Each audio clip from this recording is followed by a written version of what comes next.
So, kailangan niya ng konting pampaalat at saka sili. Masarap yan. So, mabaho yung kanyang sabaw. Yun nga lang, nagkaroon ng pressure sa loob. So, tumapo. Yan, ready na yung aming mga kanin.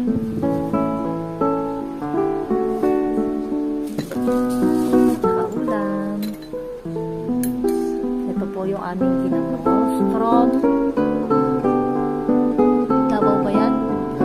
From Davao, sa kasamahan ni Mister. Pina-LBC lang po namin. Perfect yan sa burong-buro na siya. 1 year na yun, Ali.